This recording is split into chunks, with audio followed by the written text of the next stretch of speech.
Survivor, we bring you the best guests in all of true crime. Don't forget to subscribe and smash that like button. Here's your host, Emmy Award-winning broadcaster, Joel Waldman. What's up, STS Nation, and welcome to Surviving the Survivor. It is a podcast that promises to bring you the very best guests in all of true crime. And today, a show so good, happens every Friday. Great Scott, it's True Crime Phil. By the way, we're going to get into a pretty interesting story. I pitched something, and being the amazing investigators these guys are, Fil Waters says, hey, I just was asked to do 375 different shows on this topic. Let's do this because Phil and Scott, by the way, but Phil is, every day the booking producers are calling Fil Waters, trying to steal him away from STS. And they had him commenting on this story. And this is a story that I had read about when it first came out involving James Craig, not James Bond. Is that his name, the James Bond guy? James Craig, right? The guy who wears the fancy watches? Is it Daniel Craig? Daniel Craig. Okay. Yeah. There we go. See, I got it, but it's James Bond. So I was half right. James Bond, Daniel Craig. So anyway, long story short, this is a story about not James Bond, but a guy named James Craig, accused of fatally poisoning his wife, a woman named Angela Craig, in March of 2023. We're doing Corey Richins right now as well. She poisoned her husband. It seems to be a lot of poisonings going on. This guy allegedly used a protein shake or protein shakes that had potassium cyanide in it and tetrahydrozoline, better known as eye drops. And also, I guess once she was deceased, which happened on March 18th of 2023, the ME did, the proper autopsy and all of that and looked into it. And she also had a significant condition related to arsenic poisoning. So it sounds like we have multiple poisonings here, and we're going to get into that momentarily, so you are in the right place. But I don't know if anyone noticed that the countdown music is different. It's because we have Soothing Scott, that I think we now have a soothing count. It was almost like what I play for my kids on Moshi. Scott Duffey, I assume your kids do not need bedtime stories or music that you play for them, and they beg you to stay in the room, which I really should be loving these days, and I do. But sometimes it is annoying when I just want to go and be left alone, and my kid's like, can you lay with me? And then I have Moshi. It's an app, Moshi, and I play either music or bedtime stories. And last night I was playing music, and my daughter informed me that she much prefers the stories. That helps her go to bed, at which point I told her to just go to sleep, and I put on a story, and 5 seconds later she was out. But Scott Duffey, your kids are a little bit older, like college age. Do they still need apps to help them go to bed? They do not. Sorry. Those were the good days. They were, right? Fil Waters, your kids were born pre-app. So would you read bedtime stories, or would your wife, if you're at a homicide scene, would your wife just read bedtime stories old-fashioned way to your kids? They were deprived of apps. Well, when I wasn't there, she would, but I'm the one that spent most of the time reading bedtime stories to my kids. Did you have a favorite? A favorite bedtime story? Well, now it's kind of funny. I'm reading I'm reading them to my grandchildren. Oh, that's cute. Which is kind of funny. But now one doesn't come to me off the top of my head. There's been a variety of them. And so when we go and visit my son, who has the two youngest, the 3-year-old and the 5-year-old, I immediately get handed a book by one of them. And that's the first thing we do when we get there is when it's time to go to bed, Grandpa Phil comes in and reads a bedtime story. So there you go. Known to them as Grandpa Phil, known to us as Uncle Phil. Look at Ned Smith here. Phil seems to be getting younger every week. I literally said that to Phil before we just went here. He's got the Hawaii glow. By the way, when do you head back to off the mainland to Hawaii? May 15th. I just booked the tickets. So May 15th. May 15th. There you go. It's funny. We were talking Space Coast and the COE and myself the other day, and they said that on the chat on Fridays, some people are like, "Is this a true crime show?" I guess like the new people, and everyone in the chat's like, "Don't worry, it's only 14 minutes in, and they haven't talked about anything except insane things." But they'll get. I tell you, I'm amazed at this. That these people, and once you post it on YouTube and all that stuff, want to complain, and of course want to tell you how to run it, and then I'm amazed that they don't get it. They need to either watch more or quit watching it all, because they just get their, they get themselves worked up. It's just I hate that for them. Yeah. Look at this. Pick Phil. I'm in Maui at the Whaler right now, says Best Nancy. There you go. Well, really, isn't that the hotel that they just had the grill blow up? Is it? Not here. Yeah, there was an explosion. I think it's the Whaler on Best Maui. Nancy, let us know. It's on the Napanali coast, and there was a grill. I guess a family, hanging around the grill, and it exploded. And there's like 7 people injured. I think that's where it was. Ask, is that Best Nancy? Yeah, Best Nancy. Let us know, Best Nancy. Look at this. Pickleball Paul. Phil has a great voice, and spelled correctly, so you get bonus points. Phil has a great voice. He should do audiobooks for children. Then you can go to bed early, Joel. That'd be great. So, Scott Duffey, let me tell you what one of my biggest regrets in life, and also a point of anger for me, is there is a book out there that I should have written. There's no question about it. It's a children's book. It's probably sold, 5 million copies, and it's like 20 pages. And it is the book that all parents give each other as gifts in this particular time of this existence. And some read them to the kid, but the book is called Go to F to Bed. And it is the U and the C are sort of, you don't see, but it's go to bed.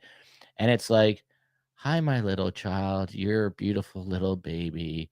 I know you're enjoying the night. Now go to bed." And then I would read that occasionally to my kids before they knew what that word meant. And it's an amazing book. Probably took 13 seconds to write, and sold at least 5 million copies. So look at this. Look at this. Best Nancy, Phil. Whaler, 7 people injured. It's a giant crime scene now. There you go. Well, if that setup is similar to the resorts that I've been in, where they have the grills, everybody can go and, hang out and grill food and all that good stuff. They're fueled by propane tanks, the ones you slide in, and turn on. So whatever happened there, holy cow, that's not good.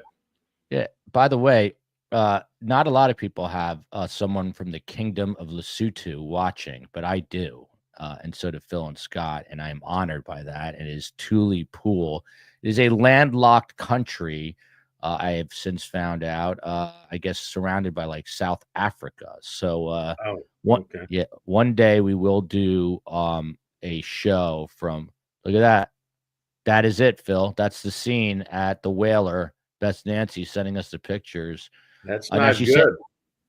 She said it's a crime scene. That I don't know if she meant that just because it's cordoned off, but Yeah, look at Best Nancy. I took some pictures, and there you go. Amazingly, once again, the numbers are going up, not down. I don't understand why. It's a true story of the Three Little Pigs, the best bedtime story. So funny. Someone said story time with Uncle Joel. I'm actually the dad, but it's Uncle Phil. So COE, I did send a couple things that I would love to have for this story. So yet again, Fil Waters, I pitched to you a story that I sort of thought was interesting, which we'll eventually cover. And I think her name is Jennifer Jessica Gledhill, and she tells her husband that she's cheating on him. Typically, it's the husband who reacts by shooting and killing the spouse, but she told him and then shot and killed him. Scott Duffey, how uncommon is it that you find out you're cheating by telling your husband, and then you shoot your husband instead of your husband shooting you? Did that surprise you in that story? No, it didn't surprise me. I'm just wondering but there's more to it, I'm sure. Yeah, I don't know what that more is, because Phil said, let's do this story instead. And as we know, we live in America, a country that offers us an innumerable number of crazy, violent, true crime stories. So here we go. Look at Kirsten. Never heard of Kirsten Oman until now, but thank you for being here, and thank you for liking the Friday shows. So Fil Waters, let's just go one step at a time here. Again, this guy's name, hopefully we'll get some elements in there, is James Craig, no relation to Bond, James Bond, even though it's Daniel Craig. It's confusing, I know. Angela Craig is the wife. She dies in March of 2023, so we're coming up now in a week on 2 years since this happened. He's been sitting in jail since then, and the probable cause affidavit, Fil Waters, for this particular arrest warrant prior to his arrest read, and I quote, Daniel Craig, what's his name? James Craig. I'm never going to get this right now. Now I'm also, okay, James Craig. James has shown the planning and intent to end his wife's life by searching for ways to kill someone undetected, providing her poisons that align with her hospitalized symptoms, and working on starting a new life with another woman. And there it is. There's a thumbnail. Why was she poisoned? So, Fil Waters, you get called to the scene. Now, this guy is a dentist, so he's a trained medical professional. It's not easy to get in a dental school either. So he's got to be somewhat. And look how happy this couple is. You see this picture on Instagram, and you're like, this is like high school sweethearts, one of the happiest couples you'll ever see. Little do you know that the husband is poisoning the wife. You just never know.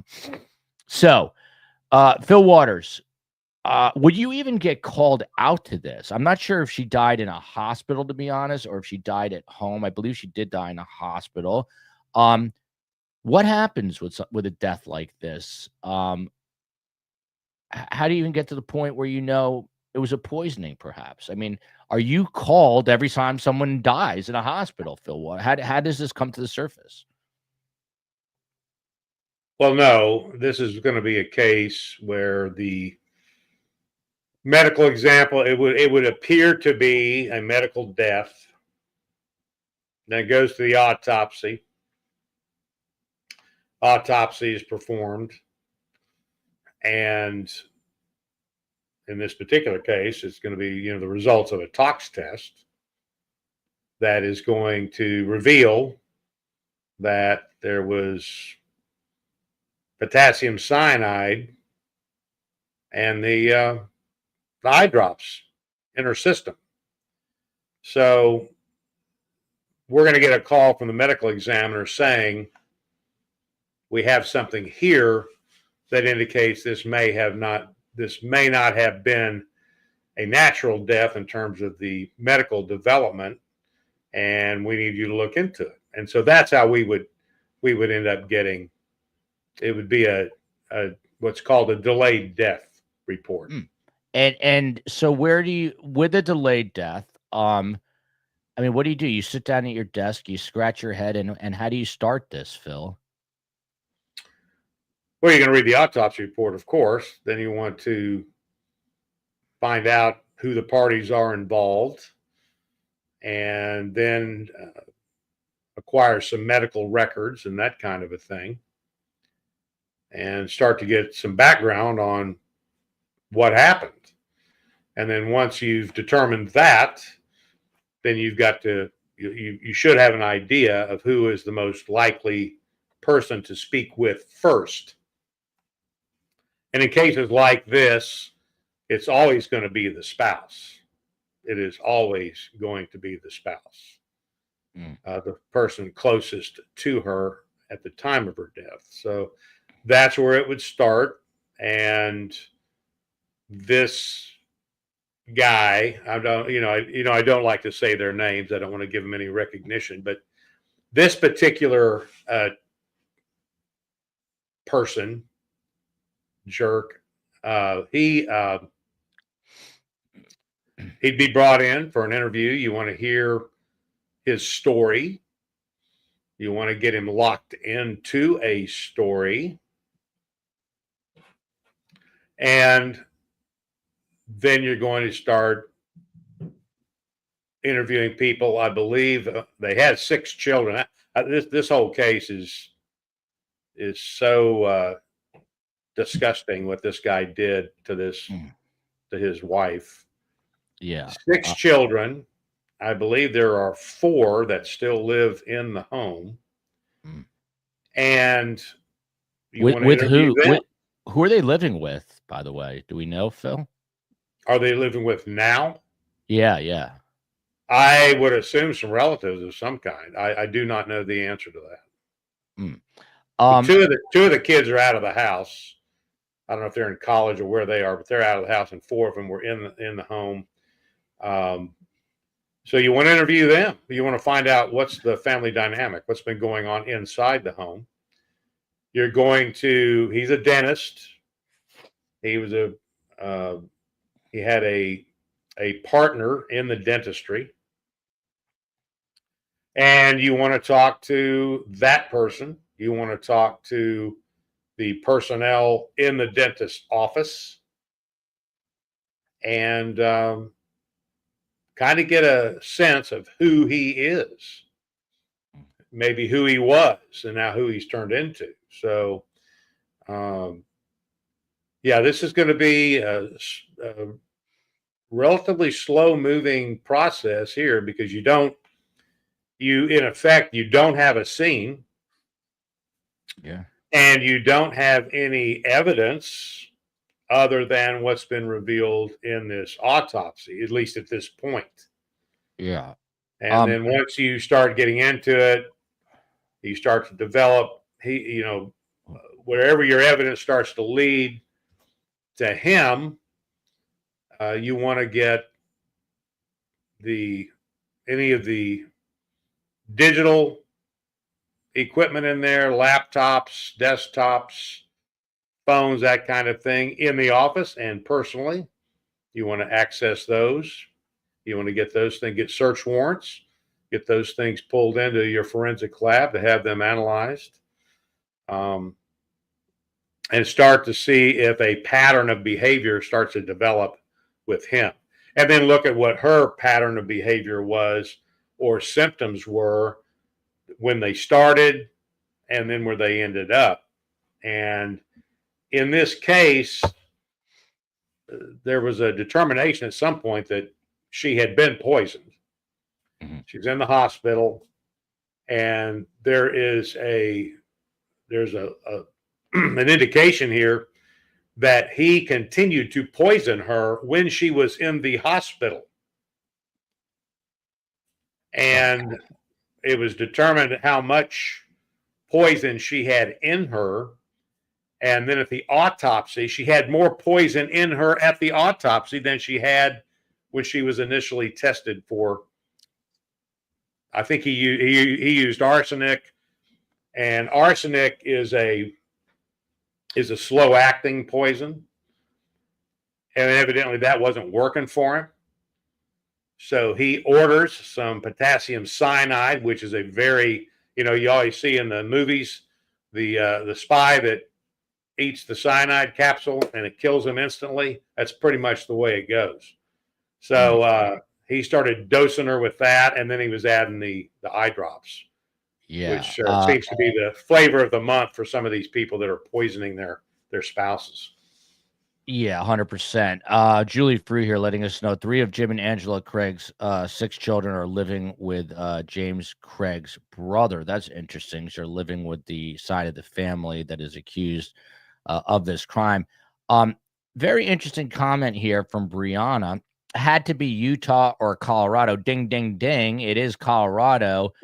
Scott Duffey, multiple questions to you. Number one, by the way, I do not poke fun at people's physical attributes, but since he's a dentist, I will say it appears to have a bit of an overbite that should have been taken care of, but that's just me. Well, they have amazing teeth. Yeah, they're pretty nice teeth, but I would say Jim here maybe slide back the front teeth a little bit. He looks a little chipmunk-esque, but that's very petty. I understand. It's shallow and petty, but he is in jail for murder. By the way, this story takes an unbelievable twist. I was going to do my Keith Morrison voice, but it's not going to be good. But I can't even do it. But anyway, this is going to take a twist of all twists here. But so stay tuned. Scott Duffey.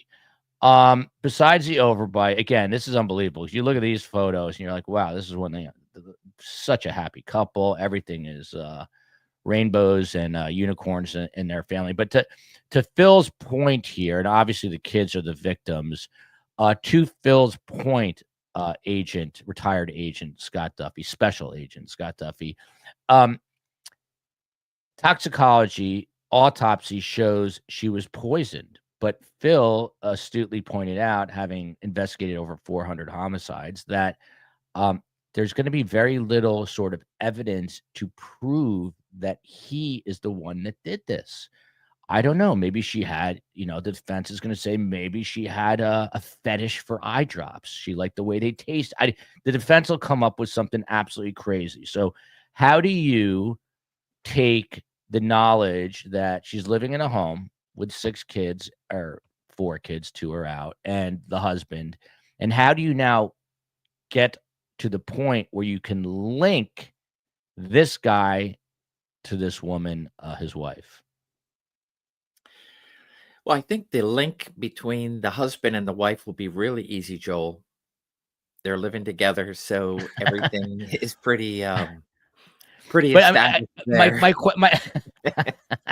My question is like, how do you have to prove? I mean, you do, and I assume in a court of law that he was the one, providing this and having her ingest it. So how do you? And they say it was protein shakes, but the protein shakes are long gone. So my point is, how do you in a court of law say this is a guy, had to be him?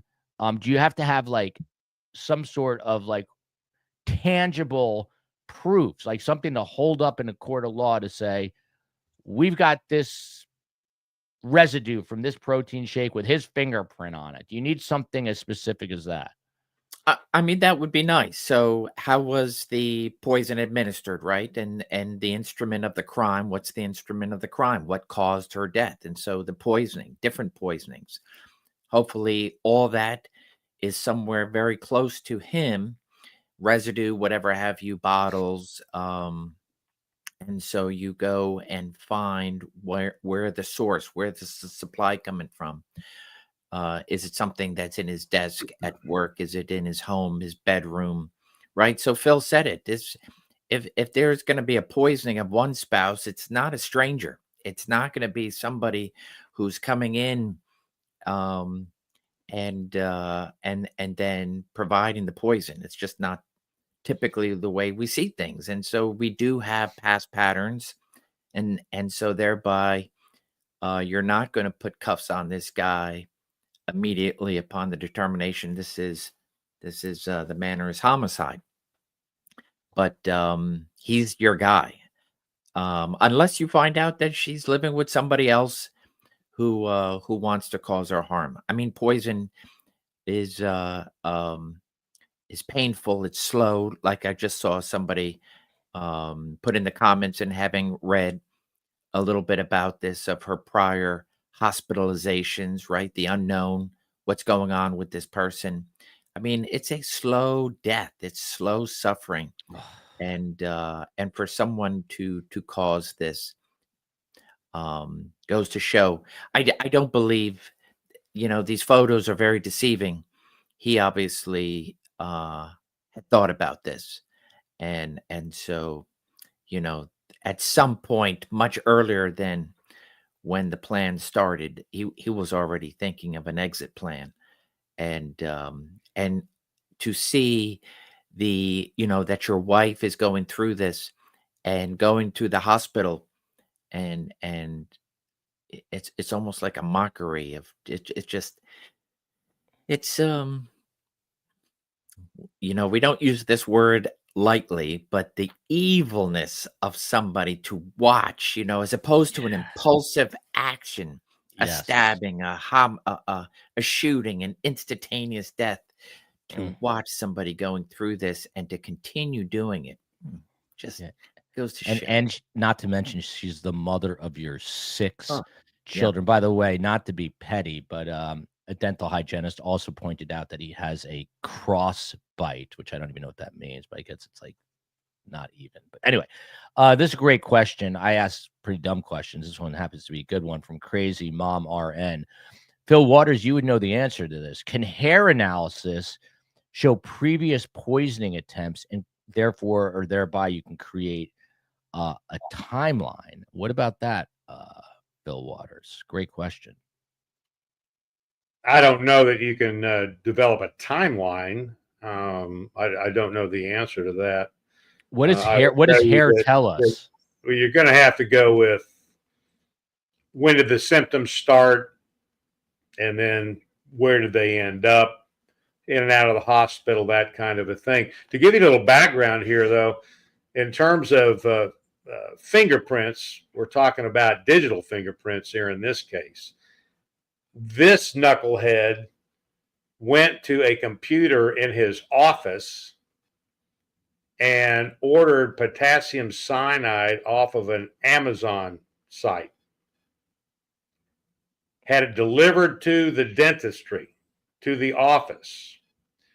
And an employee there at the office, by mistake, opened this package up and saw the skull and crossbones, that this is toxic material, caution, and read what it said, potassium cyanide. Well, they kind of freaked a little bit. Well, they resealed it, and I believe they went and told the partner, and it got revealed that he had ordered this. So this guy, he confronts him. What are you doing ordering what are you doing ordering this stuff? And he came up with some bullcrap reason having to do with dentistry. So this guy, I mean, the technical term we would use in homicide for a guy like this would be a nut. And he had his plan in place. He was what I have read, he was a serial adulterer. And we see this a lot, where we have the wife that returns, forgives, stays with somebody like this. And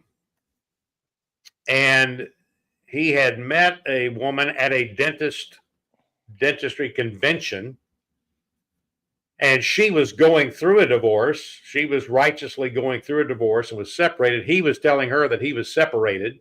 Of course. And so he tries to strike up a relationship with her. And this is like 3 weeks before, I believe I'm correct in this, 3 weeks before she passed away, before she died. COE, I gave you some sound of that if you want to pull it up from Good Morning America. They interviewed her. I think she said she had only dated this particular one. Well, they didn't really. I don't know that it was a dating thing. I think it could have turned into that, but obviously he got focused look, when she was dying in the hospital, and I think actually when she passed away, he's taking pictures of her in the hospital while she's dying and dead. And who does that? A psycho. Yeah. He's But I mean, a nut, right? So Phil, to what end was he taking those photos? Do we know? well, Like, that was the question. Why would he do this? Now his excuse is that he thought that there would be family and friends that would want to see this for some reason.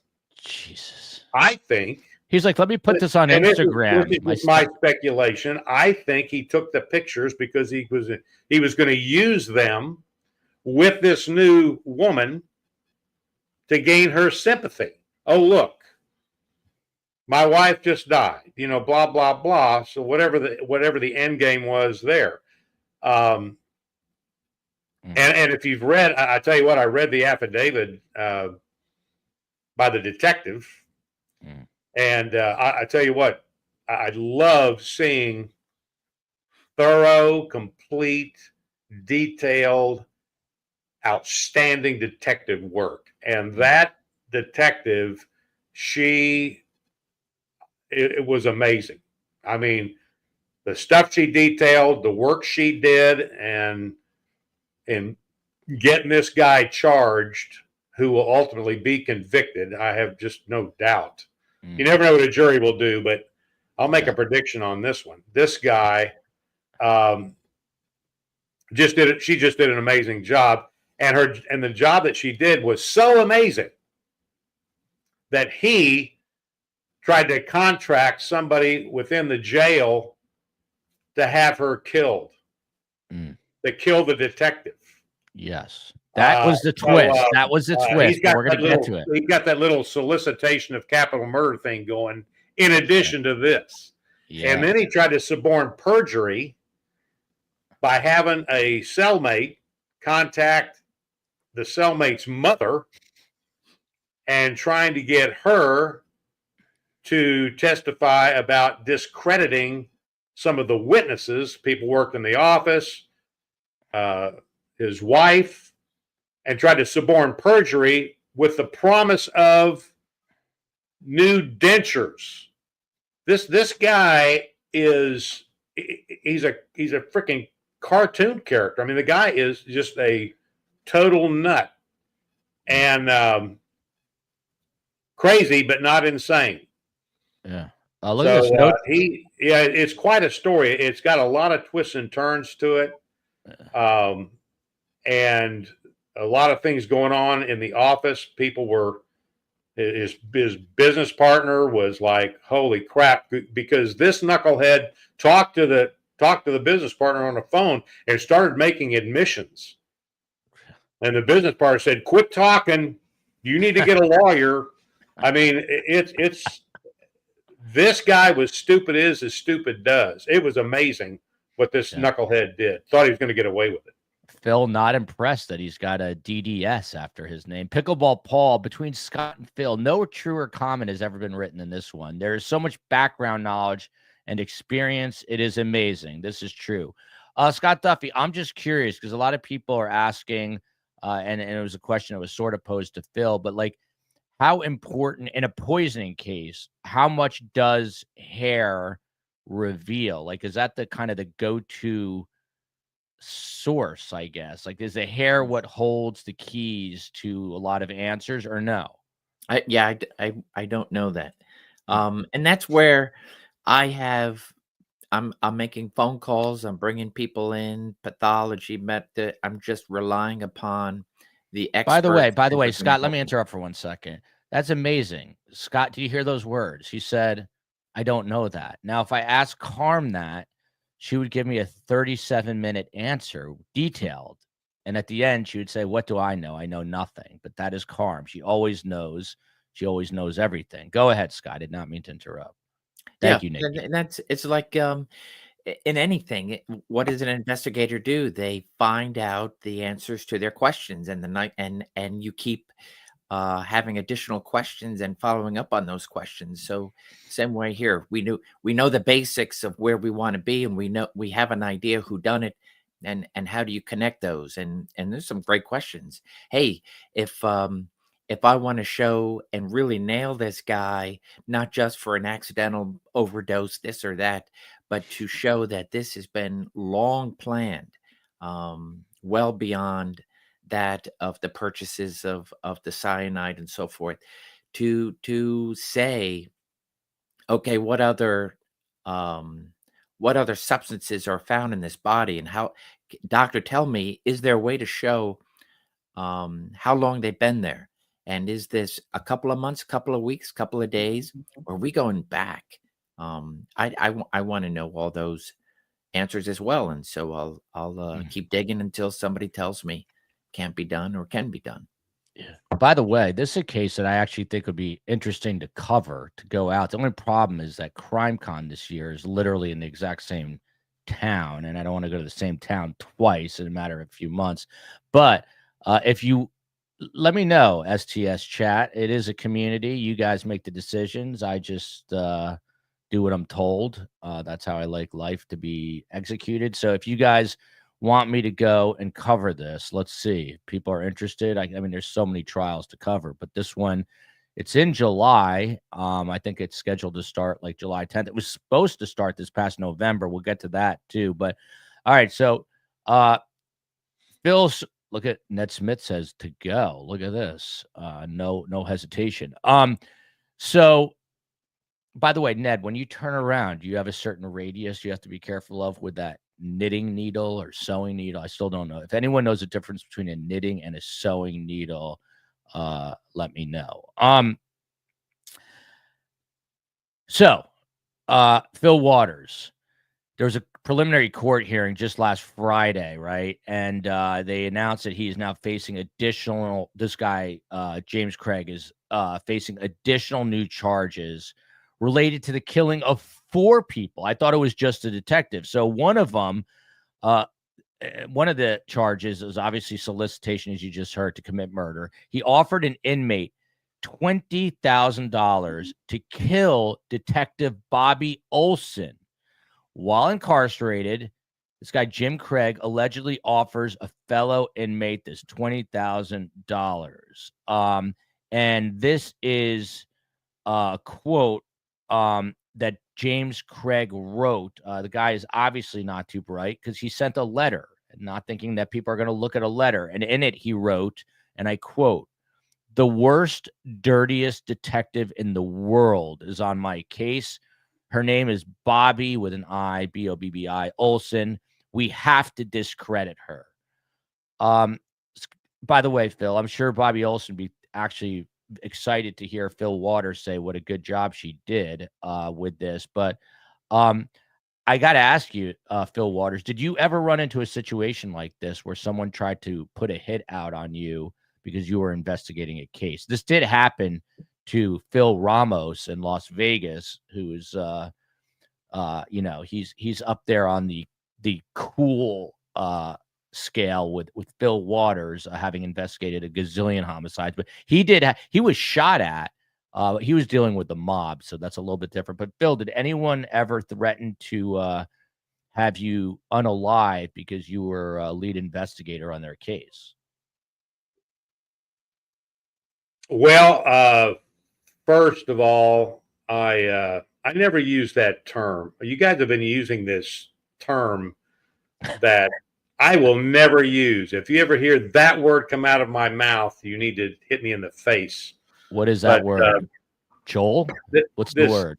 This unalive thing. Why don't you just say what it is? I know. It's a YouTube thing. That's like this freaking person of interest crap. No, it's a YouTube thing. If I'm interested in you, you're a suspect. So that Phil, has anyone ever tried to kill you? I had to contract that on me when I worked narcotics. Yeah, by a large-scale marijuana dealer.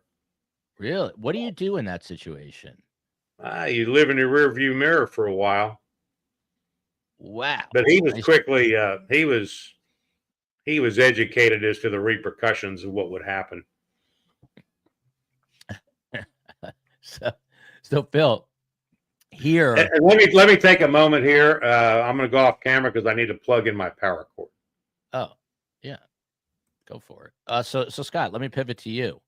This guy's offering $20,000 to kill the lead detective. You get this through a letter. He also allegedly tried to convince a Phil inmate, a guy named Nathaniel Harris, to kill not only the detective, but an officer referred to in court only as Officer Hillstrand, who investigators say they have not been able to identify, which is interesting, and two other inmates, Tommy Nunley and Roger Crittenden, who are housed. So he wants to kill the detective, someone that no one knows, some kind of officer, and then two inmates. I mean, obviously, this is really serious. Like, now he's wanting to kill people. Thank you. From inside, I got you, COE. He's wanting to kill people from the inside. So now, is this like a whole separate investigation? How do you break this up, aside from the poisoning? Yeah, it can be, especially if but because these could be related to the actual case, then you could lop it all in, and hence you have a delay. They could have easily moved forward with the case and then charge and try him on additional charges. There are additional charges. They're separate cases, and but at the same time, it's related to the case, and thereby they could bring it in to show that this guy was not just successful in the planning and killing of his wife through poisoning, but look at what he's done in addition to the people related to the case. The detective, the officer that they have yet to identify is interesting. And then I wonder if the other inmates are somebody who've become state witnesses for something that he might have said, or he just has grudges. Is he trying to create some sort of mental break here? So it's this an interesting guy. He's not stopping at anything. Look at this comment. Teen Bean, I dare you to ask Phil what his pronouns are. I wouldn't ask that question if you paid me a lot of. I think Phil, by the way, Scott, I think Phil has had it. It's finally the straw that broke the camel's back. He did not like the unaliving, so he has permanently left us. He just said, I'm done. He used the my computer is dying as an excuse, but he's like, I'm out of here. I'm done. It's over. It's now just the Scott Duffey show on Fridays. So it goes on here, and too bad Phil is missing the show. But so now the man that he's trying to get to now kill the detective. This is fascinating, actually. He's now also trying to get this guy's wife involved, his ex-wife, and her name is Cassie Constantinos. I'm definitely pronouncing it wrong, Greek name. And he wants her to fabricate evidence. This is all according to the district attorney, Mike Morrow. Craig writes her. This is now this is complicated, the ex-wife of the man he's asking to put a hit out on the detective. He's now asking his ex-wife. He sends her 2 letters attempting to solicit her help. The letter, of course, is intercepted by law enforcement during a search at the Arapahoe County Detention Center, and is identified. The person who's sending the letter is identified as Jim, the same Jim, basically offering Scott a blank check to her to fabricate texts, phone records, and photographs to back up a fake story that he made up about this woman being friends with the wife, because they basically wanted to give the appearance or story that the wife was suicidal. And so now he's trying to bribe the guy, his inmate, his cellmate person that's going to kill the detective, the ex-wife, to also get her involved. I mean, Scott, this is so convoluted, and this guy is literally sitting in jail. Like, how does he not think that he's going to get caught when all communication is back and forth within a jail? I'm worried about Phil now. They're all being looked at. So what this guy is a very interesting character study. He is an interesting character. He really is going after everybody that is anywhere touching this case. And so So Phil, and you guys may be next. It's just make sure you're looking in the rearview mirror. What I love about this guy, though, is that he has laid a lot of evidence out there, and so I think he really made it easy for law enforcement to point that finger at him. And with regards to the affidavit that Phil was talking about, the fact that a detective was able to be patient and say, wow, there's something else we've uncovered. And then what he is doing, he's continuing to add to the evidence by trying to destroy that very evidence. And in a way where he's trying to cast doubt, he's adding more volume to law enforcement. So he's really doing himself in. The fact, to do anything from prison, especially to write a letter. I've had plenty of inmates, people who I've either targeted or whatever have you, that they would try to use code language if they're making a phone call, and then of course would put, hey, attorney client privilege on their mail, which only says to the prison employees, the guards who are watching this stuff, that, okay, we're not going to be able to use that in court if something actually is attorney client privilege, but we're definitely going to review it. We have to see it.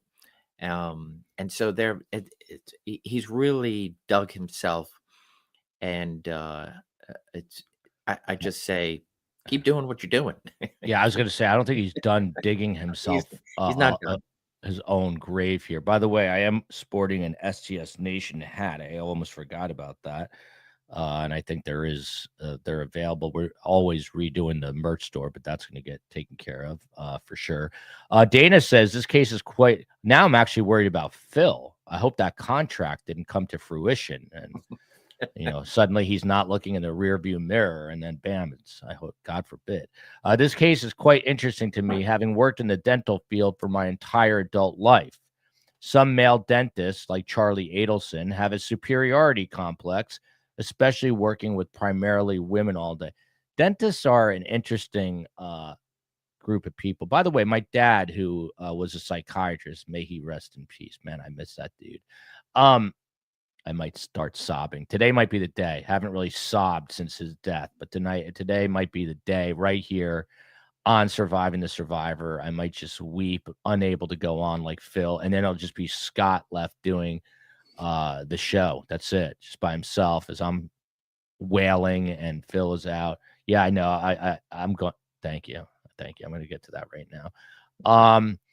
So yeah, anyway, this is the quote unquote girlfriend of this guy. And when you hear they were dating a very long time, 3 weeks. Here we go. Like that label. If I had known what was true, I would not have been with this person. In total, how long were you together with James Craig? I want to say it lands right exactly at 3 weeks. Do you think that James Craig allegedly poisoned his wife to clear the deck so he could be with you? There's no way I'm motive. There's been no planning a future together. When Texas orthodontist Karen Kane met Dr. James Craig at a dental conference last February, she wasn't looking for love. She was in the process of a divorce from her husband of almost 30 years. We met on a Thursday and then went home on Saturday. So we spent this Thursday evening getting to know each other. And then we texted until 4 a.m. that night. Then the next day we, spent pretty much the day together. They seemed to have shared values, a strong faith. Their children, their number one priority, and both seemed to be in a similar place. She says he told her he was also deep in the divorce process. He told me they hadn't been living together. He had an apartment. After the conference, the two remain in constant contact. It was just consistent from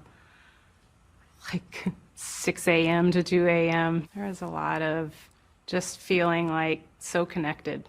Pretty soon, they're making plans for Karen to visit him in Colorado. She says an initial trip falls through and is rescheduled. And the day before Karen arrives in Denver, Angela's health takes a horrific turn.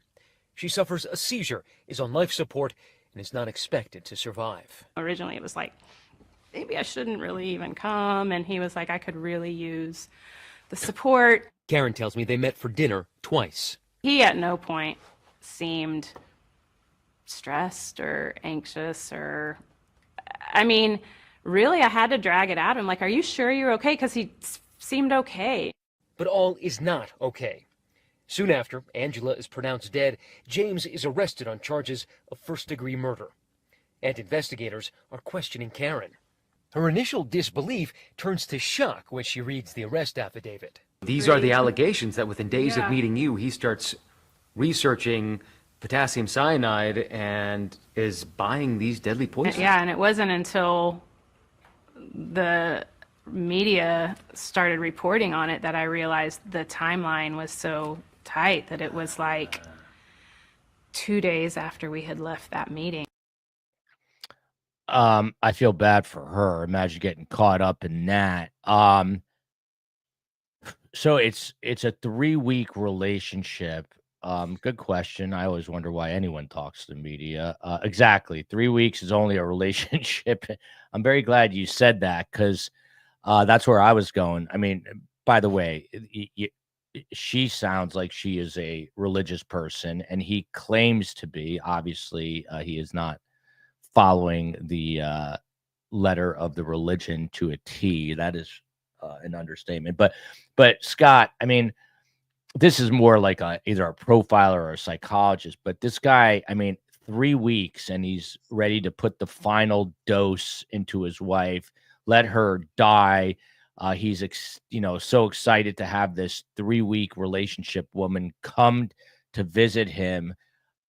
This guy is not operating on all cylinders. I mean, there's no way he's getting off on any kind of insanity deal, because he's a working dentist. But he's either really dumb or something else is going on. Do you agree?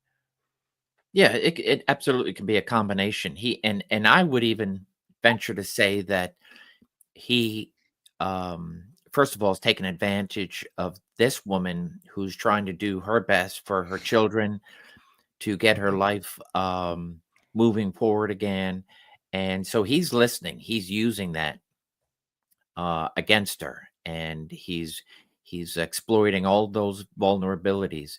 I would not be surprised that he would try to do things that could be put on her, and thereby bringing somebody in who could have a motive, etc. I don't think this guy wasn't thinking of every aspect of everything he was doing, and anybody that he was engaging in a relationship with. He's trying to figure out how are they going to play a part somehow in this. So just and that, I think, especially with what he is alleged to have done in the last few weeks to months while in prison, in plotting against people. So he's definitely someone who's worth studying here. Yeah. By the way, Path Tech Lisa says, my late husband, sorry about that, was in Aurora where this is happening. Aurora, Colorado, police officer, a hit was placed on him. It was not fun living in fear. I mean, again, like, it's not easy being the spouse of a law enforcement person. Scott Duffey, were you ever threatened with death by anybody? Not to any point that I've uncovered any type of plan. I mean, people will say things, especially in a fit during a trial at a convicted, but nothing that I've worried about or had another investigator. I've conducted investigations of other investigators who have had legitimate death threats, and so followed up on those, but nothing for me. By the way, Tracy Coker, I want to get to this comment, so I'm not going to bring it up, but she does inform me that knitting needles are long pointed and there's no eye in them for the yarn. I did not know that, but now I do. Violet.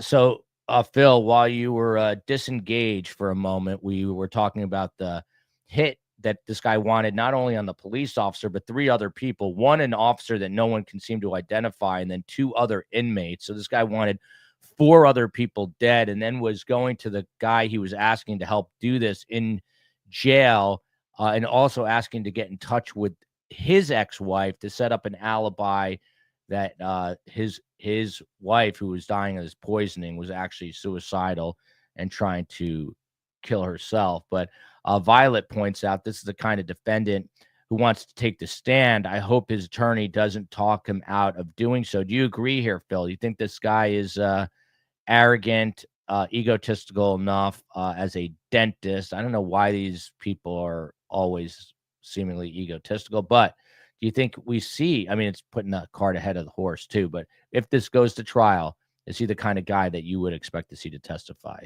Fil Waters? Well, I agree with Violet. In fact, I had thought about that and ruminated about that with some other folks, and yeah, I think he is the type. He is kind of the ultimate example of being a narcissist, and sociopathic. So I think, yeah, he is the kind of guy. He's kind of like Murdaugh, that he thinks he's going to get up on that stand and mesmerize everybody with his bull crap. And I think this is a similar type individual. Now I think I read where his attorney said, "I'm off. I'm out of here," because of what a knucklehead this guy is. And that may have been brought up already, but no, the guy's name, the attorney, he's bailed on him. Yeah, the attorney's name is Harvey Steinberg, previous defense attorney. He cited 2 different professional codes of conduct that were violated. Saying this guy, the lawyer wrote, the client persists in a course of action involving the lawyer's services that the lawyer reasonably believes is criminal or fraudulent. And the second, that the client insists upon taking action that the lawyer considers repugnant or with which the lawyer has a fundamental disagreement. I mean, Phil, is that a way for this lawyer to say this guy is a total nutcase who's trying to commit crimes from behind bars? I just can't say because I'm his defense attorney, but I want nothing to do with him. He's a total piece of crap. Yeah. The guy has no discipline about him, and I'm sure the lawyer is telling him, "Look, you've got to quit doing. I mean, you got to quit doing this stuff." I mean, this guy's just he's dug himself a hole, and now he's putting the dirt in on top of himself. So this guy is. Have you seen have you got the video of him in his office when he was the tooth fairy? That I don't have, but I did see other office video. If maybe the COE can find it real quick, we can try to pull it up. But I did not see. Yeah, see if she can find the one where he is dressed up as the tooth fairy and running around his office while some guy is like laid out on COE, his please try to find that. Open, 4 hands in his mouth and stuff hanging out, and this guy's running around in white leotards and a tutu with a little wand, saying that he's and wings, and saying that he's the tooth fairy. So yeah, I mean, this guy, everything you see about him that's going to get revealed, there may be some point in his life where he was normal.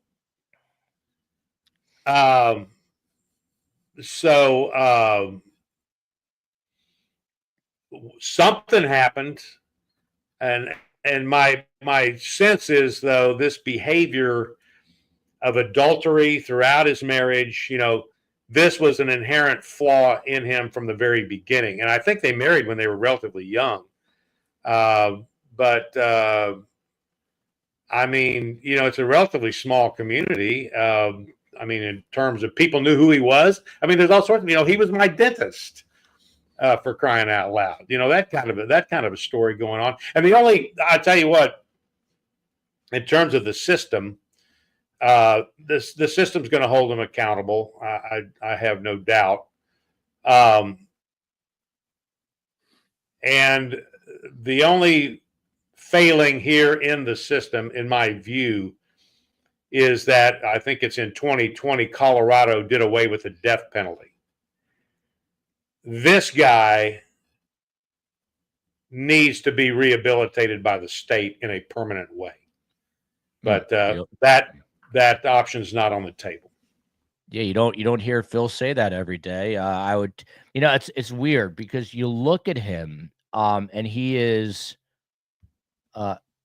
he just strikes me as such like a meek, like wuss of a man. That's what, like, I don't know. And it's weird because when I look at Corey Richins, she reminds me of like him in female form. Like she like outward appearance wise, like this guy looks like he'd be afraid to like if a frog jumped in his he'd scream like a girl, like I would.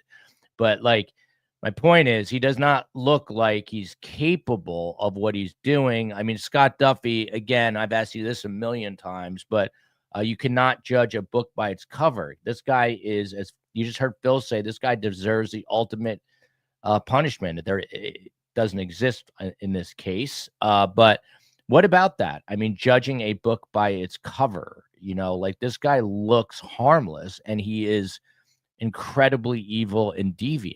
How do you square that, Scott Duffey? By the actions. I mean, brilliant answer. You sound like my dad there. Brilliant answer.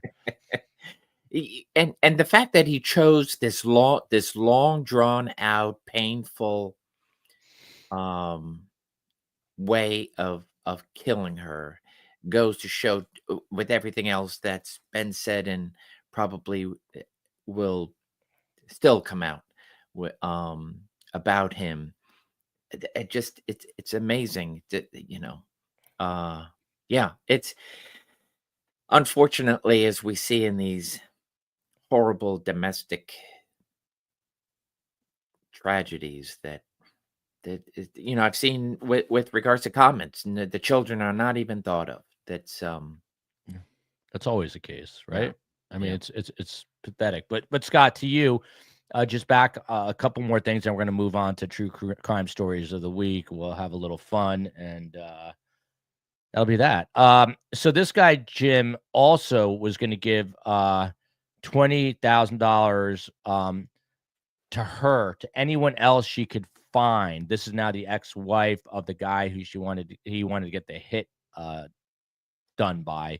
So he was offering this ex-wife $20,000 for anyone she could find to play along with roles he outlined in a letter. He provided them with a comprehensive history of his wife's work, her church and associates, to perpetuate this lie that she was suicidal. The second letter that Jim Craig wrote was postmarked November 14th, 2024. He's very slick here, Scott, fooling investigators, because he wrote it was sent by, the return sender was Jimmy at P.O. Box 90210, as in Beverly Hills 90210. Would that have faked you out, Scott Duffey, knowing that it was Jimmy at P.O. Box Beverly Hills 90210? This guy sounds like he's in more of an Arrested Development than myself. This guy sounds like he's 13 years old. He's still fantasizing about Beverly Hills 90210. This guy is a moron. But what about this, Scott, that he's putting the return address as the Beverly Hills 90210 address? Yeah, good for him. With the postmark from Aurora, California, or Aurora, Colorado prison system. It's he thought he was going to trick everybody. All right, we're going to wrap this in a moment. Fil Waters, there's also solicitation here to commit perjury. There he is. I could see Fil Waters dressed as a tooth fairy in a different world. Look at it. Phil, what comes to mind when you see this photo, Fil Waters? I'll leave it open-ended, as you taught me. Well, the video really is what you need to see. And I can only say that he is quite the fairy. Solicitation to commit perjury. He's also accused of attempting to persuade the same inmate again to find people who are going to testify falsely. The trial was scheduled again for this past November, and that's when this lawyer just said, "Screw you, I'm out." The next hearing, oh, this could be it. Is this it, COE?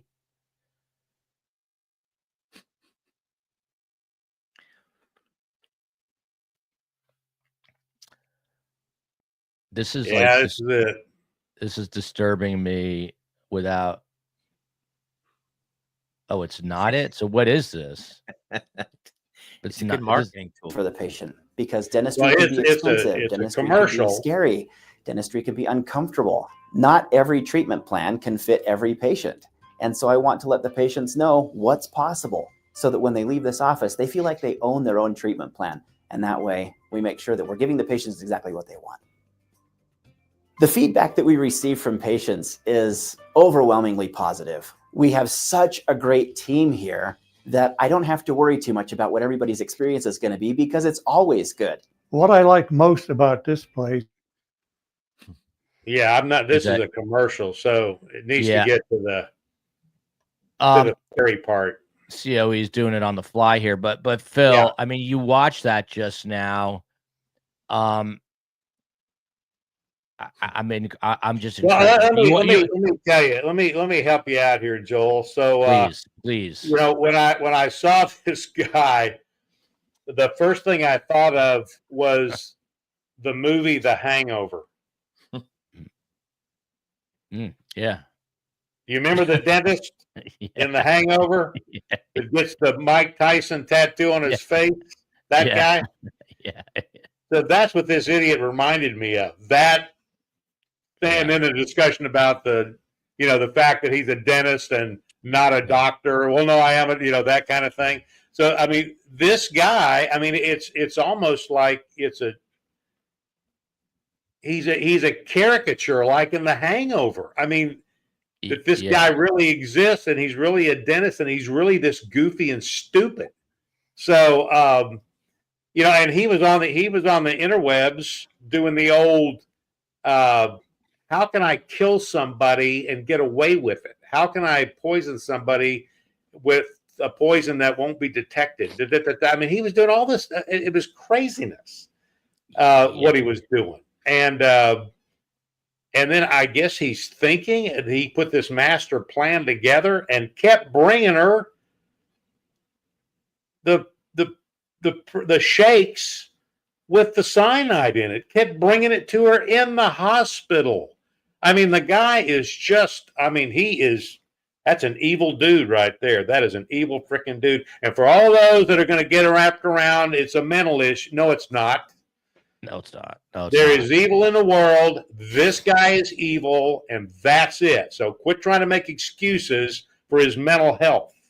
By the way, I'm going to give a take that I will probably get yelled at, and the COE will tell me, why would you say such a thing? But in that 3-minute clip, I'm pretty observant. I got a strong sense that he is, what does it say? Thank you for taking care of me. Of course, don't forget you still have caffeinated Crystal Light. So this is the wife, I guess. Thank you for taking care of me. Of course, don't forget you still have caffeinated Crystal Light. If you want it, if you want some fresh ice, I can make some and bring it to you. No, this is good. I have a sandwich coming, so that'll be perfect. My mouth tastes like medicine. Doc just signed off and is getting my paperwork together. If it gets done soon, I'll have Belle get me. If not, you can come at 3, or should I call Renee? I should be able to do it if it's around 3 or later. That way I can give you even more poison. It's okay if you can't. There are plenty of people. I mean, this is Scott Duffey. Look, these are text messages out of the affidavit. Yeah. I don't know how there are dozens of these text messages in the affidavit. It is incredible. This guy, I'm telling you, evil and stupid at the same time, which is really scary. Can I give you my take that I just made on the fly after watching that video for 3 seconds? My take is that this guy may be sexually attracted to men, and he's incredibly frustrated angry, and it has nothing to do with the women, but has everything to do with the fact that he's stuck in a closet. And this is why this is all going on. I know that might not be the most popular take, but that's the vibe I got looking at that guy. Scott Duffey, did I just get myself in a lot of trouble? I'll let you. Fil Waters, did I get myself in a lot of trouble?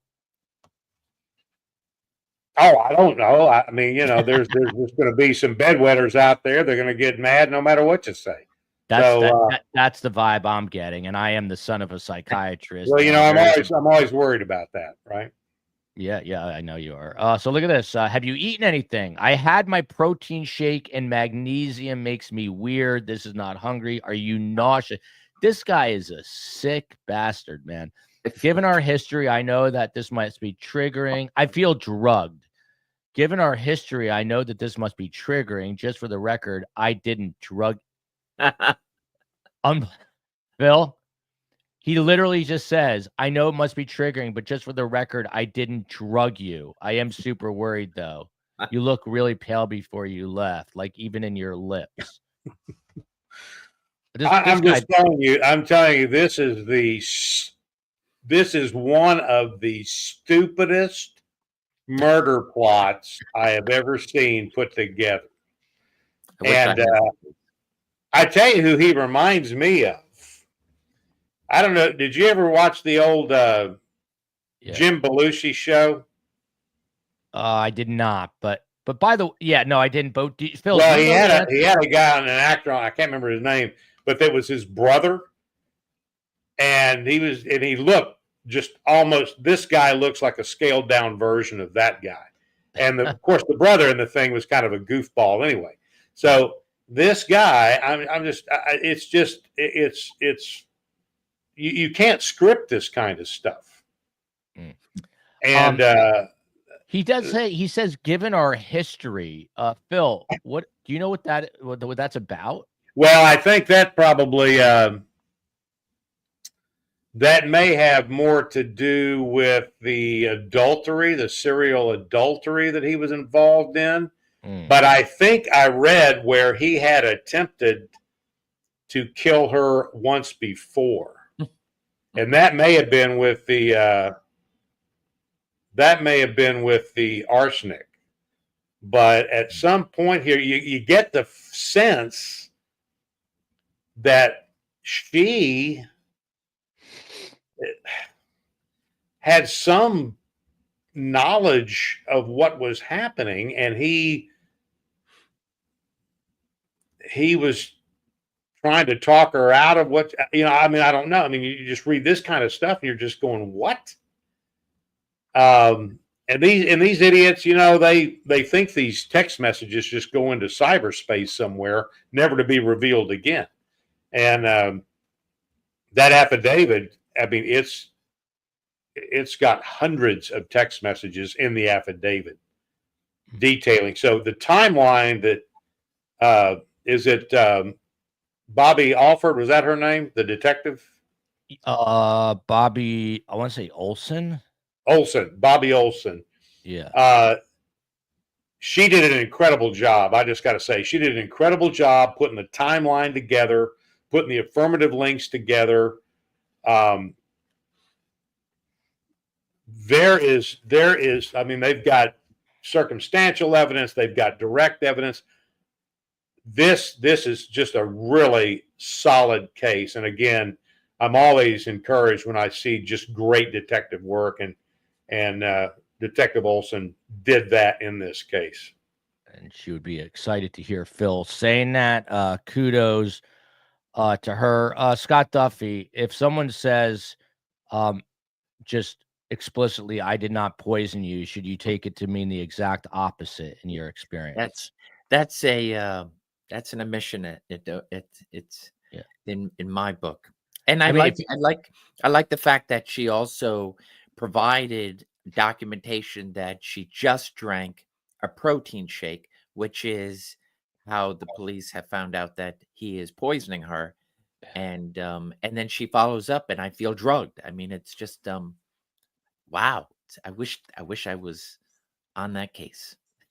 This guy's going to be convicted. I think the jurors are just going to convict him mid-trial. They're just going to say, listen, we don't need to hear any more testimony. We've come to our conclusion, and this guy's guilty. Like 30 seconds into the trial. All right. Anyway, so that's that story. We're going to stay on. I'm actually very intrigued by this story. I don't know why, but I do know why. So maybe I'll go. I don't know. Trials in July. Well, yeah, I tell you what, it is an intriguing story. I mean, these poisoning cases, this one in particular, is just, it was very, I was very interested in this particular case. Just the circumstances, the family dynamic. I mean, just the whole thing.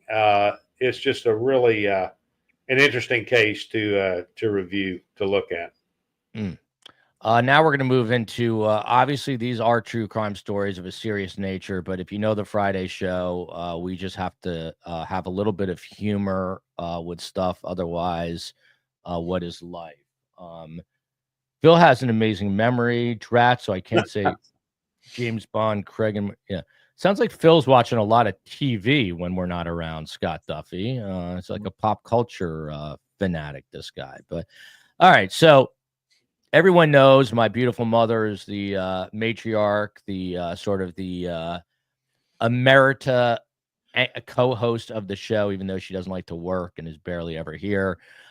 She grills me, right? But in Maryland, it was a different case with a woman and her mother. A Maryland woman is accused of killing her mother, Scott Duffey, dismembering her body with a chainsaw and attempting to burn the remains on a barbecue grill. She's now been convicted. Her name is Candace Craig. She faced these charges of murder related to crimes committed back in May 2023 in the death of her elderly mother, who is, by the way, she's only 71. I do not consider that elderly anymore. Another Craig. Very good observation, COE. This is another Craig.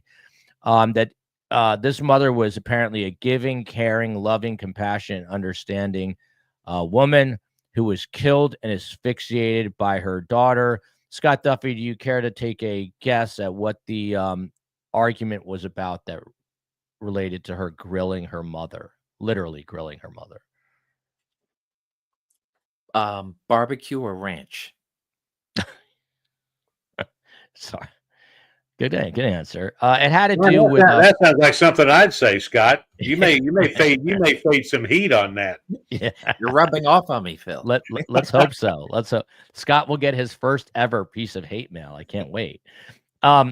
So long story short, the mother was giving her a hard time because she had fraudulent credit card charges that were attributed to the daughter. The daughter strangles her. Fil Waters, you've covered every kind of murder as a homicide detective. Have you ever heard of someone trying to grill the decedent, as you guys call them? Have you ever heard of someone trying to grill the person to get rid of the body? I mean, if they've ever grilled a steak, it's not like the steak disappears. It's still there. What do you think this woman was getting at by trying to grill her mother? Think she's been watching too much television. Yeah, we've had a couple of cases where that was I love when you talk. I mean, that they thought they would that's bizarre, I mean, literally on the grill, only Fil Waters. This is what just happened. I said, hey, Phil, I know you have a long story career. Have you ever had someone that he has tried to grill another person? Told him, and Phil's like, yeah, we've had a few of those. Like, yeah, that's amazing. Yeah, that's nothing new. That's maybe it's new to where is this, Maryland? Might be new up there because they don't do a lot of grilling in Maryland. Maryland. All right. This couple stories about why I don't celebrate Valentine's Day, by the way, was the COE's birthday. And in classic Joel fashion. So I have a friend, my friend, I'm going to give him a shout out on air, Mike. I won't say his last name, but he's one of my longest serving friends. I've been friends with him since like second grade, and he is in the jewelry business. And for years, my whole life, if I need a gift, whether it be for Carm, I call Mike. Mike, I almost said his name. Mike is the first person I call, and he gives me, if I'm lucky, a 1.7% discount because he doesn't like to give away anything. I've known him forever, but he loves the COE, and since he knew it was for her, he actually gave me a 2.3% discount, which was really kind of him. However, he FedExed the package, and because of flooding, I heard in Nashville, Tennessee, FedEx could not get there. So the present did not arrive till a day after the COE's birthday, and therefore she got the present a day late, but she got a little gift. So there you go. That's the whole story. Okay, this is why I don't celebrate Valentine's Day. Excuse me, getting sick for the 400th time. An Indiana man is accused of killing his wife after he allegedly became angry over, this is why I don't do it, over her reaction to his Valentine's Day efforts. It included buying her a dress and taking her out to dinner. It was a Paris-themed Valentine's Day, Scott Duffey. He had his children draw pictures of the Eiffel Tower, and he made it all about Paris. He even said it was the hardest that I've ever tried. And she basically, I don't want to say mocked him, but was kind of poking fun. Like, oh, we're not in Paris. We're in wherever we are, in some horrible town in America. And it's kind of ridiculous. And he snapped and killed her. Does this surprise you, Scott Duffey, that the reaction she had to his Paris theme seemed like everything was going fine in Paris, and then all of a sudden a joke is made, he snaps, that's the end of the story. Are you surprised by this? No. I don't know when I have to stop. When do I stop asking you if you're surprised? On to the next story, because I'm going to be committed to Scott Duffey. Scott said he has to be off at 2, and I'm going to be off at 2 today. Another reason I don't celebrate Valentines with Nicole Kidman and Keith Urban.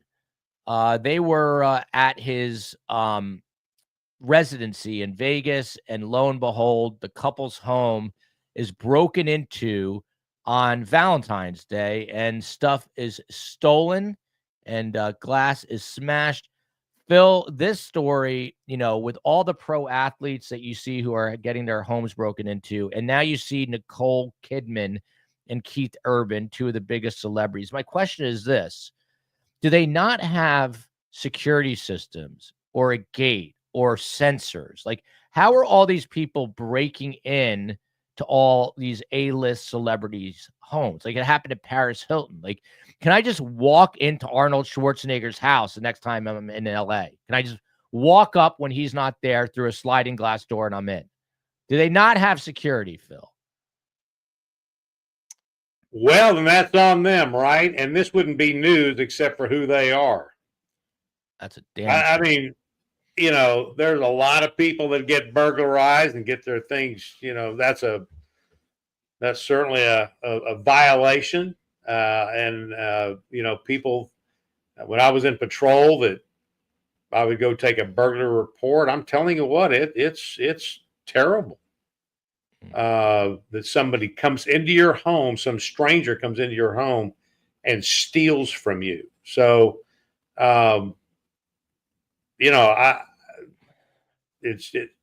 these people that have a lot of money and are able to provide those kinds of services for themselves, why they don't do it, I have no freaking idea. But I would be, and of course, some of these folks, they do have there was a series of burglaries out in LA, Hollywood area, Beverly Hills and all that they were targeting.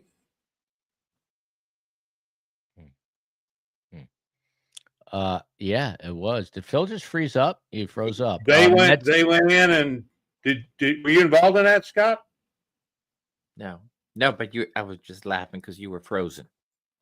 You're laughing at who? You were frozen. You were frozen for a moment. Oh, was I frozen? Oh, okay. Well, sorry about that. But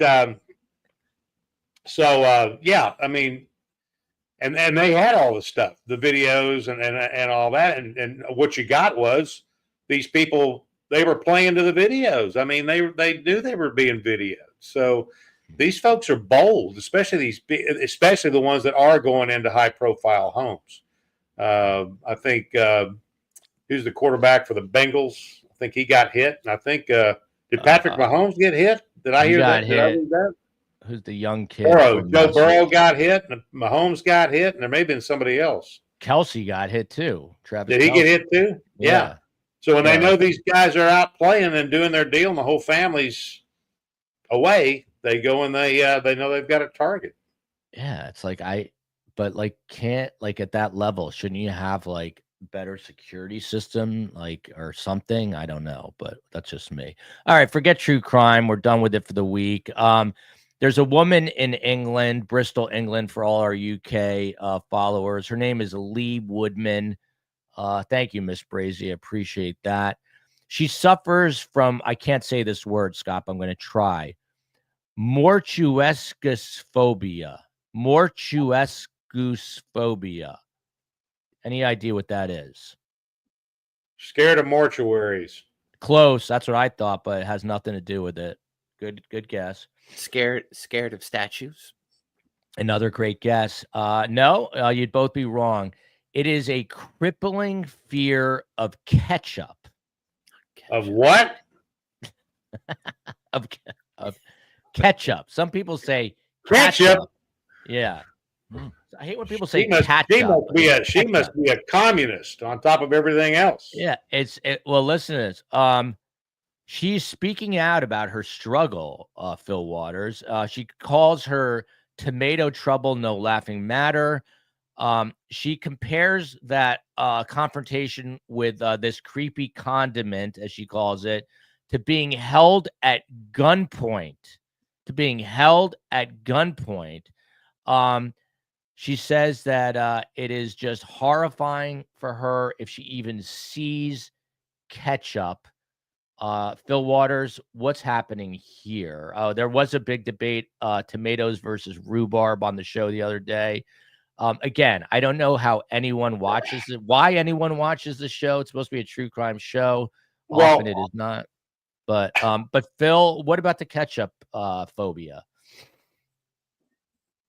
Well, that technical term I used for a dentist. Yeah, what was it again? Crackpot? No, it was just a single syllable, 3 letters. I think she may qualify for that as well. But I tell you what I'm most amazed at is the fact that there is a word. Yeah, I am too. For the fear of ketchup. Who in the world came up with that one? I mean, unless they just made this up and I'm not catching it, but I think that's the word that I saw. But I mean, why? Yeah, why would is there a separate term if you're in fear of mustard? Yeah, I didn't even think of this, but Patricia brings up a good point. Tomatoes equal blood. Maybe it's triggering. I don't know. Fil Waters, have you ever seen blood before in your career? Is that something that you? Okay. Have I ever seen what? Blood. It was a joke. Blood? Yeah. Yeah, a couple of times. Yeah. Okay. By the way, we're not done with true crime yet. Scott Duffey, there's a Michigan judge. I like this story. He presides over, I guess, whatever you call small thefts. That's his jurisdiction. Not grand theft larceny, but small theft larceny, whatever you call that. What is that called? Is there a word for that? There's a word for it. But anyway. Small thefts? Yeah, small thefts. But anyway, he's a Michigan judge. His name is Judge Jeffrey Clothier, like I'm wearing clothes, Clothier. And what he's doing now, there have been a bunch of people who are getting caught shoplifting at the local Walmart in Genesee County District Court. And he is making them wash cars. They're now they are commanded by the judge, instructed by the judge to go wash cars for free in the Walmart parking lot. This is 50 miles north of Detroit, where it's probably chilly in that parking lot. What do you think about that? You know, making them pay for the crime in a unique way. They steal from Walmart. Now you got to wash the cars outside of Walmart. Effective? Could be effective. I do like the community service aspect for certain things. This might be one of them. This is the word, by the way. Phobia is a fear of ketchup. If there's anything that you needed to not learn today that I provided to you, it's that word. But I'm going to ask my daughter how to spell it.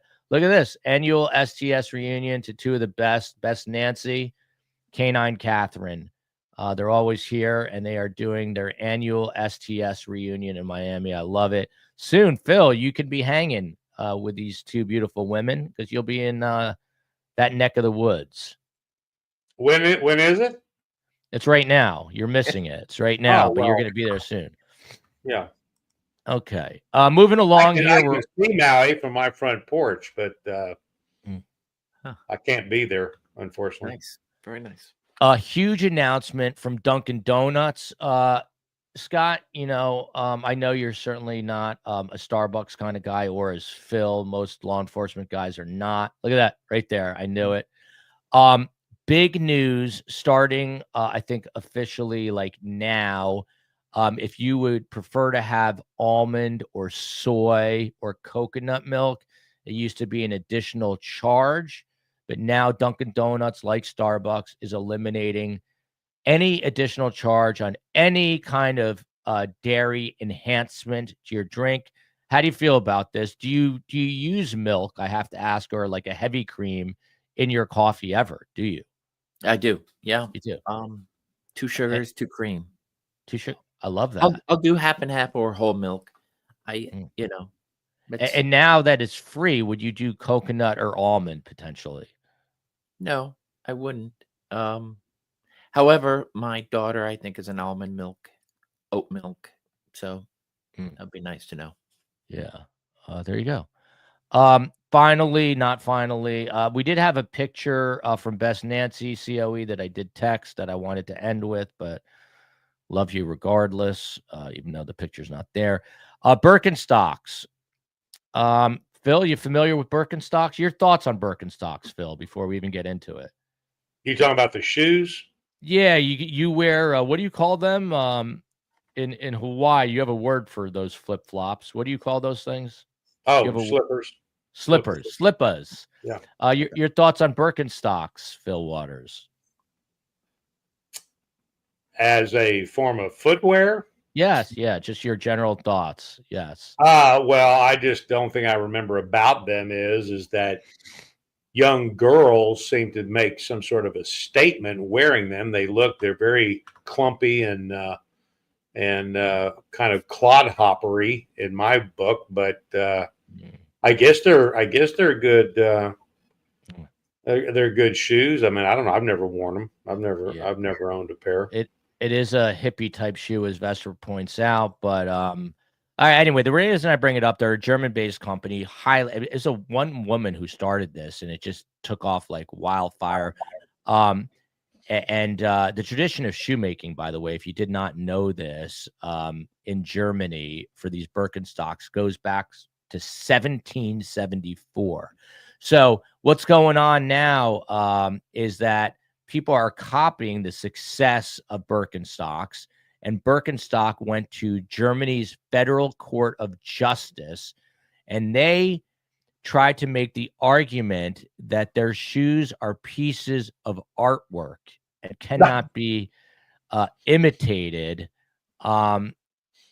They are copyrighted, they said, copyrighted protected works of applied art. And the court said, you're full of your own, you know what, get lost. It ain't happening. So people can continue to make Birkenstock knockoffs. Yeah, there we go. Jimmy McNutty is not completely wrong. He will get hate mail for this, but Birks are worn at UC Berkeley by women with unshaved legs. Is it unshaved or unshaven? unshaved or unshaven, please let me know. I think it would be unshaven legs, I believe. Maybe I'm wrong. Last but not least, this is it. We've been on the egg story nonstop. Nancy Bess sent this to me, Phil. You better pack eggs. This is in Lahaina. You see, it says the egg section right there. It says it, EGGS. And if you look, there are no eggs in the egg section. So, Phil, I did this as a public service announcement for you, that you should probably pack a carton of eggs or ship them out if you want egg. Now, I thought Scott was frozen. He's not frozen. He was just taking a pause. But Phil, are you concerned about the dearth of eggs in the Hawaiian Islands? No, I'm not. You said this was in Lahaina, so that's in Maui. I'm just glad to see that there's a store opened in Lahaina. Our neighbor provides us with eggs on occasion, so I think we're going to be okay in the egg world. Rachel, I know that you did, and as a matter of fact, I made a mental note, and then I've obviously forgot, but Rachel D. in the San Diego area also, eggs are becoming a rarity. Eggs are the new gold. If I were you, I'd go to your local store. I'm going to go out and buy like a 20 pack of a dozen eggs. Can't really do the math on that, but it's a lot. And I'm going to store them under my bed. And that's it. That's it. That just reminded me of a very sad story. Uncle Alan, real quick, Phil. Uncle Alan was my grandfather's brother. He got older. He died at the age of 98, but in his it was not Uncle Alan. It was Uncle Joe, Uncle Alan's brother. And when Uncle Joe was also 98, by the way, he swam at the 92nd Street Y every day, and he was a ladies' man. He was a handsome guy, flirted with all the women until his death at 98. But he became paranoid, and I would check in on him because I lived in New York City. He lived up in a rent-controlled little apartment. And, his job was fascinating. When banks used to give away coffee, like there was a time where banks would give you coffee machines, or banks were always giving out like prizes or things. And he was the guy that was supplying the banks with those things. But anyway, he got very paranoid. I just talked about hiding eggs under my bed. And toward one of the last moments before Uncle Joe was shipped to the Jewish home for the aged in New Jersey, where he lived out his final days, he would show me that he was now keeping his silverware under the bed because he was afraid that someone was going to take his silverware. It could almost make me cry, but he was a sweet man, and he was worried that someone was going to steal his silverware. And when I said I was going to hide my eggs, it reminded me of Uncle Joe. May he rest in peace. I would add something to this story, but Carmela would absolutely kill me. I'll leave you guys all hanging. But it has to do with the time that Carmela was helping to change him along with my father. And let's just put it this way. They were astounded at what what they saw there when they were changing him. And that's that. I'll just leave it at that. Made me proud. So let me interject here real quick. Yeah, thank you for saving me, Phil. I've noticed a pattern here in the last 3 weeks that we seem to end the show on the topic of eggs. Yes.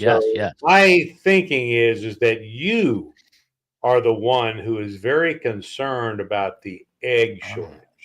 So it's like projection. Like I'm talking about it, but it's really me. COE, correct me if I'm wrong, but there's plenty of eggs in the Miami area, I think. So. We do. She's letting us know we have eggs in the Waldman household. There you go. Uncle Joe, by the way, he used to love, when you're 98, you can do whatever you want. He used to have me bring him a container of Carvel ice cream, like the chocolate vanilla swirl. Look, Scott just left us. Look at that. Yeah, he had to go. Yeah, no, but he looked like he literally just bounced off. So anyway, I guess that's time. When I'm 98, I too will be able to just eat cartons of Carvel ice cream. On that note, we love you, America, and we love you, Houston. We love you, the Commonwealth of Pennsylvania. We love all of the eggs that are out there. Publix here in Florida apparently sold out. I'm going to go check on that. If you have eggs, hoard them, keep them, love them. Someone did egg. We got in a parking dispute. Phil, what would you do about this? The COE basically snagged a spot ahead of a feisty woman in her 40s. And when the COE went back out, her car was egged. What would you have done in that situation? And we knew where she lived, but we didn't want to get her car was egged, like a third grade move. Would you have knocked on the door? And she knew where the woman was? It was like in a garden apartment thing, so it was hard to tell which one. But would you have knocked on some doors, Phil? I might have gone and had a chat. Mm-hmm. Yep. Maybe. Yeah, there you go. All right. Well, everyone. When I was in high school, speaking of eggs, the guys that I ran with, we used to run around and egg people. Yeah. We did that. Yeah, I mean, not their cars, people. We would throw eggs at people.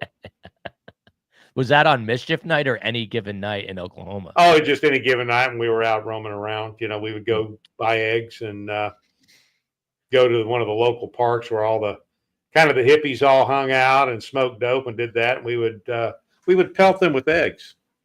They weren't hard boiled; they were fresh eggs, so they did break on impact. By the way, Phil, they so in the end of it, the yolk was on them. They say there's a fine line between. These are the jokes, folks. Is this thing on? What we? Yeah. Fil Waters, there's a fine line between being part of the criminal element and defeating the criminal element. Right there, you were on the track to. You were on the wrong side of the tracks there, egging people, but luckily you turned it on all around. So I'm proud of you. I'm proud of you. On that note, we're saying goodbye. Love you, America. We'll see you next week. Love you to Lesotho, Africa. Appreciate Lesotho being here. See you next week.